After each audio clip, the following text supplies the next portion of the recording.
Hi friends, cooking ಹಟ್ಗೆ ಸ್ವಾಗತ. ಇವತ್ತೊಂದು ಒಳ್ಳೆ ತಿಂಡಿ ರೆಸಿಪಿನ ತಂದಿದ್ದೀನಿ. ಬೆಳಗಿನ ಬ್ರೇಕ್ಫಾಸ್ಟ್ಗೋಸ್ಕರ ಒಂದು ಹೆಲ್ದಿ ಹಾಗೂ ಟೇಸ್ಟಿಯಾಗಿರುವಂತಹ ರೆಸಿಪಿನ ತೋರಿಸ್ತಾ ಇದ್ದೀನಿ.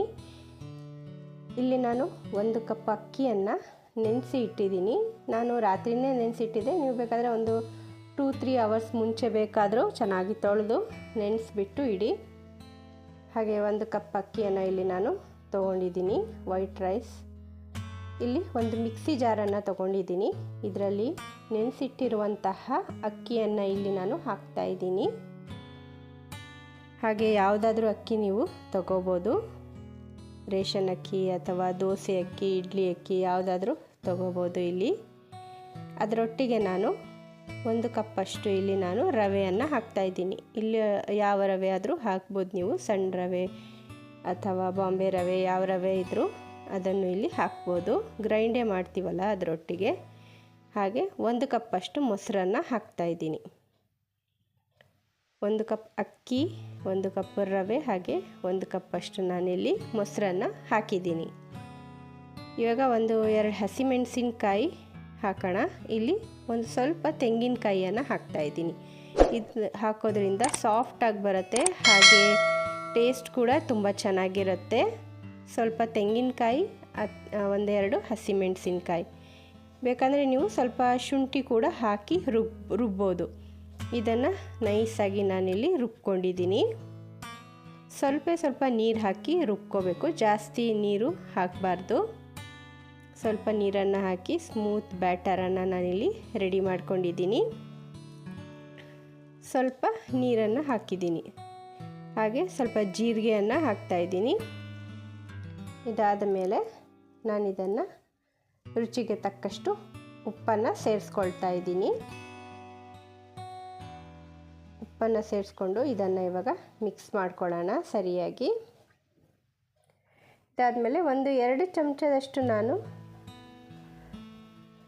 ಆಯಿಲನ್ನು ಹಾಕ್ತಾ ಇದ್ದೀನಿ. ಒಂದು ಸ್ವಲ್ಪ ಸಕ್ಕರೆಯನ್ನು ಹಾಕಿದ್ದೀನಿ. ಇಲ್ಲಿ ನಾನು ಸಕ್ಕರೆ ಬೇಕಂದರೆ ಹಾಕ್ಬೋದು, ಇಲ್ಲಾಂದರೆ ಸ್ಕಿಪ್ ಕೂಡ ಮಾಡ್ಬೋದು. 1-2 ಚಮಚದಷ್ಟು ಆಯಿಲನ್ನು ಹಾಕ್ತಾ ಇದ್ದೀನಿ. ಯಾಕಂದರೆ ಇದು ಆಯಿಲ್ ನಾವು ಜಾಸ್ತಿ ಏನು ಬಳಸೋ ಹಾಗಿಲ್ಲ, ಡ್ರೈ ಆಗಿ ಬರುತ್ತೆ. ಅದಕ್ಕೋಸ್ಕರ ನಾನಿಲ್ಲಿ 1-2 ಚಮಚದಷ್ಟು ಆಯಿಲ್ ಕೂಡ ಹಾಕಿದ್ದೀನಿ. ಹಾಕಿ ಚೆನ್ನಾಗಿ ಮಿಕ್ಸ್ ಮಾಡ್ಕೊಳ್ಳೋಣ. ಬೇಕಂದರೆ ನೀವು ಇದರಲ್ಲಿ ತರಕಾರಿಗಳನ್ನೂ ಸಹ ಸೇರಿಸ್ಕೋಬೋದು. ಕ್ಯಾರೆಟು, ಕ್ಯಾಪ್ಸಿಕಮ್ ಇದನ್ನೆಲ್ಲ ಹಾಕಿ ಕೂಡ ನೀವು ಇದರಲ್ಲಿ ಮಾಡ್ಬೋದು. ಒಂದು 5 ನಿಮಿಷ ನಾನು ಮುಚ್ಚಿ ಇಟ್ಟಿದ್ದೆ. ಅದಾದ ನಂತರ ಒಂದು 5 ನಿಮಿಷ ರವೆ ಎಲ್ಲ ನೆನಿಬೇಕು. ಅದಾದಮೇಲೆ ನಾನಿಲ್ಲಿ 1 ಚಮಚದಷ್ಟು ಈನೋವನ್ನು ಹಾಕ್ತಾ ಇದ್ದೀನಿ. ಈನೋವನ್ನು ಹಾಕಿ ಇವಾಗ ಚೆನ್ನಾಗಿ ಮಿಕ್ಸ್ ಮಾಡ್ಕೊಳ್ಳೋಣ. ಇವಾಗ ಅದರಿಂದ ಇದು ತುಂಬಾ ಫ್ಲಫಿಯಾಗಿ ಇನ್ಸ್ಟೆಂಟಾಗಿ ರೆಡಿಯಾಗುತ್ತೆ. ಇಲ್ಲಾಂದರೆ ನೀವು ರಾತ್ರಿಯೂ ಸಹ ಈ ಒಂದು ಬ್ಯಾಟರನ್ನು ಮಾಡಿ ಇಡ್ಬೋದು. ಆವಾಗ ಈನೋ ಹಾಕೋ ಅವಶ್ಯಕತೆ ಇರೋದಿಲ್ಲ. ನಾನಿಲ್ಲಿ ಇನ್ಸ್ಟೆಂಟಾಗಿ ಮಾಡ್ತಾಯಿದ್ದೀನಿ, ಆದ್ದರಿಂದ ನಾನಿಲ್ಲಿ ಈನೋವನ್ನು ಬಳಸಿದ್ದೀನಿ. ಇನ್ನೊಂದು ಬೌಲ್ಗೆ ನಾನು ಇದನ್ನು ಟ್ರಾನ್ಸ್ಫರ್ ಮಾಡ್ತಾಯಿದ್ದೀನಿ. ನೀವು ಬೇಕಾದರೆ ತಟ್ಟೆಗೂ ಕೂಡ ಹಾಕ್ಬೋದು, ಅಥವಾ ನಿಮ್ಮ ಹತ್ರ ತಟ್ಟೆ ಇಡ್ಲಿ ಸ್ಟ್ಯಾಂಡ್ ಇದೆ ಅಂದರೆ ಅದಕ್ಕೂ ಕೂಡ ಹಾಕ್ಬೋದು. ನಾನಿಲ್ಲಿ ಇದು ಮೋಮೋಸ್ನ ಪಾತ್ರೆ ಇದೆ, ಸ್ಟೀಮರ್ ಇದೆ ನನ್ನ ಹತ್ರ, ಅದರಲ್ಲಿ ನಾನು ಮಾಡ್ತಾಯಿದ್ದೀನಿ. ಇದರಲ್ಲಿ ದೊಡ್ಡದಾಗಿರುವಂಥ ಪ್ಲೇಟ್ ಇಡೋಕ್ಕೆ ಆಗೋದಿಲ್ಲ, ಅದರಿಂದ ನಾನು ಬೌಲಲ್ಲಿ ಹಾಕಿ ಇದನ್ನು ಸ್ಟೀಮನ್ನು ಮಾಡ್ತಾಯಿದ್ದೀನಿ. ಒಂದು 15 ನಿಮಿಷ ಇದನ್ನು ಸ್ಟೀಮ್ ಮಾಡಿಕೊಂಡ್ರೆ ಸಾಕು. ನಾನು ಮೇಲಿಂದ ಸ್ವಲ್ಪ